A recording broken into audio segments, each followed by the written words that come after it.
একা জীবন মানুষের কত ভয়ঙ্কর সেটা মানুষ যখন একা থাকে তখনই বুঝতে পারে। আসসালামু আলাইকুম গাইস, দেশ এবং দেশের বাইরে যে যেখান থেকে ভিডিওটি দেখছেন, আশা করি সবাই ভালো আছেন, সুস্থ আছেন। পরিবার নিয়ে আলহামদুলিল্লাহ আমিও বেশ ভালো আছি।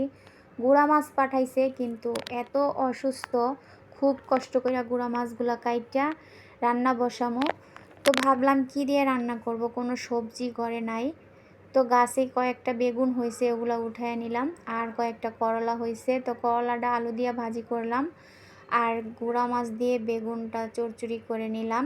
তো গাছগুলা বাগানে লাগাইছি, তো মাঝে মাঝে দেখা যায় সবজি না থাকলেও ওগুলা দিয়ে আমি একবেলা চালায় নিতে পারি আর কি। তো দারুণ একটা সুবিধা। তো রান্নাটা শেষ করে এখন এই তো গোছ গাছগুলো করে নিলাম। চুলার পাটটা পরিষ্কার করে থালা বাসনগুলো ধুয়ে কড়াই টড়াই ধুয়ে জায়গায় রেখে দিচ্ছি।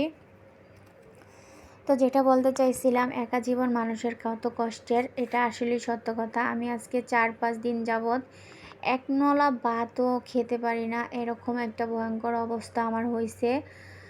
তো তারপরেও আমার সংসারের যাবতীয় কাজ আমার করতে হয় একা হাতে, কারণ আমার দেখার মতো কেউ নাই। কারণ আমি একলা সংসার। বাবা মা থাকে আমার দেশে, আর শ্বশুর শাশুড়ি তো অনেক আগেই মারা গেছে। তো দেখো রান্নার পরে পানি ফুটাইতে দিয়ে দিছি চুলা পরিষ্কার করে। আর এদিকে মেয়ের জন্য কিছু আঙ্গুল ফল আনছে, তো ভাবলাম একটু ধুয়ে রেখে দেই, আমার মেয়েটা আবার কখন আদোয়া খেয়ে নেবে। তো বাচ্চাদের জন্য কিন্তু অনেক বেশি কেয়ারফুল রাখতে হয়, কখন কোনটা করলে যাতে ওরা অসুস্থ না হয়। আর এখানে দেখো, সেদিন আমি মার্কেটে গেছি, তো তোমাদের ভাইরে বললাম মশলা লাগবে, তো উনি আমাকে টাকা দিচ্ছে, তো আমি নিজেই মশলাগুলো নিয়ে আসলাম। তো এই 3 পদের মশলা এখানে 280 টাকার মশলা, মানে অবাক কাণ্ড। তো নিজে বাজার কখনো করি না, আজকে একটু বাজারে যাই, দেখলাম বাজারের অনেক বেশি আগুন জিনিসের দাম।